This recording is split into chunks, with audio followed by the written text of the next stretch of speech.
Assalamualaikum warahmatullahi ta'ala wabarakatuh. Waalaikumsalam. Alhamdulillah, wassalatu wassalamu ala rasulillah, amma ba'd. Teman-teman masih bersama kami di spesial program Selangkah Menuju Syurga. Taqabbal ya. Masya Allah, taqabbal ya karya. Nah, ini menarik sekali kalau sebelumnya atau mungkin banyak orang yang sudah bahas terkait yang membatalkan puasa secara zohir, tapi ternyata teman-teman ada juga perusak puasa secara sir ya, secara batin, artinya nggak kelihatan secara kasat mata, tapi dia menghilangkan pahala puasa. Nah, kira-kira para ulama kalau ngejelasin ada dua nih, ada yang disebut mufattirat, kalau dilakukan puasanya batal dan harus diganti. Yang kedua ada yang disebut dengan muhbitat, kalau dilakukan tidak membatalkan puasa tapi merusak kualitas puasa. Puasanya sangat dirusak. Logikanya gimana? Gitu ya, Bi. Iya, mirip kayak orang buat kue lembaran tapi pakai adonan telur busuk. Kuenya jadi tapi nggak kemakan. Tidak ada rasanya gitu. Benar, kita pengen sah dan diterima di sisi Allah Subhanahu wa taala. Apa aja kira-kira yang bisa merusak pahala puasa? Banyak banget ini, dan ini rata-rata memang berasal dari dosa lisan. Karena lisan ini yang paling susah untuk di-manage, dikendalikan. Di antaranya adalah namimah, adu domba, fitnah, keji gitu ya. Namimah dan fitnah. Seringkali kita nggak sadar lagi puasa itu tiba-tiba ngadu domba, membicarakan keburukan orang lain, riba dengan lisan kita. Dan bahkan yang lucunya banyak case tuh realitanya gitu ya.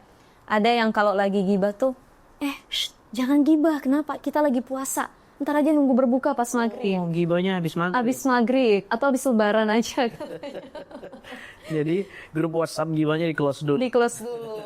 Ya pokoknya sebenarnya mau gibah, mau namimah itu dosa-dosa lisan yang dikerjakan baik bulan Ramadan ataupun bulan-bulan yang lainnya itu tetap bernilai dosa di sisi Allah ya Bia. Ada yang lain mungkin ya Bia? Para ulama menyatakan al-kizbu, Al-kizbu, bohong. Jadi bohong juga merusak kualitas puasa. Iya. Maka Nabi Shallallahu Alaihi Wasallam bersabda bahwa orang yang berpuasa tetapi tidak bisa meninggalkan qauluz zur, perkataan yang dusta, maka Allah tidak butuh dia berpuasa. Allah tidak butuh dia menahan lapar dan haus. Seolah-olah hadis ini pengen bilang, kalau kamu tidak makan tidak minum tapi kamu masih berbuat bohong, ya sama artinya kamu gak berpuasa sebenarnya. betul, Masya Allah. Banyak banget ya. Jadi hal-hal yang sebenarnya bisa menghilangkan pahala puasa. Benar. Ada lagi ya berkata-kata yang kotor, vulgar. Jadi walaupun itu halal baina zauj wa zaujah gitu, antara suami istri yang sebenarnya halal gitu ya, berucap-ucap yang menggoda dan lain sebagainya, tapi di siang hari bulan suci Ramadan itu menjadi perkara yang menghilangkan pahala puasa. Nah kadang-kadang nggak cuma suami istri, teman di grup WhatsApp, Mantap, teman akrab ya, teman kadang-kadang ngirim stiker yang tanda kutip vulgar. Nah itu harus diperhatiin, itu bisa merusak pahala. bisa merusak pahala puasa, Masya Allah. Jadi banyak banget ternyata ya Bia hal-hal yang dapat merusak pahala puasa. Mungkin kita biar lebih aware lagi ya, atau yang sekarang lagi rame, karena sekarang banyak medsos, jadi kawan sehari-hari.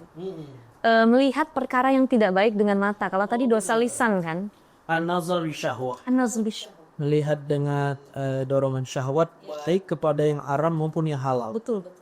Kalau kepada yang haram sudah jelas dosanya, kalau kepada yang halal juga bisa merusak puasa. Jadi itu juga termasuk perkara yang merusak puasa. Pernah ada pertanyaan gini, Bi.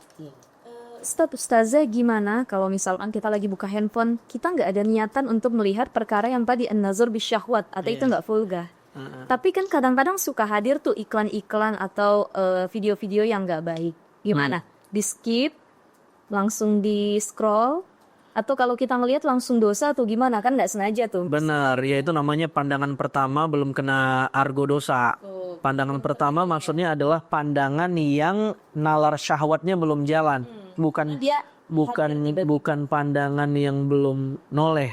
Bukan itu yang dimaksud pandangan pertama. Jadi pandangan yang nalar syahwatnya belum jalan. Tapi meskipun masih pandangan pertama tapi nalar syahwatnya udah jalan, tetap dihitung argo dosanya. Ya, jadi dari kita lagi ya, kembali kita yang memanage syahwat kita, hati kita. Kalau itu nggak sengaja nampak, ya langsung di skip gitu ya. Nah, di antara juga yang merusak puasa adalah al-ghadab, marah.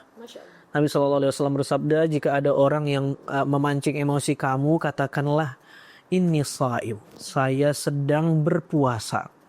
Jadi inilah yang disebut para ulama sebagai al-muhbitat, hal-hal yang jika dilakukan memang tidak membatalkan puasa tapi bisa merusak kualitas puasa Insya kita. Allah menarik sekali. Insya Allah bakal kita lanjut di tema-tema Benar. yang akan datang. Jangan lupa untuk terus saksikan program spesial Selangkah Menuju Surga di semua platform digital damaiindonesia.id. Assalamualaikum warahmatullahi wabarakatuh. Waalaikumsalam warahmatullahi wabarakatuh.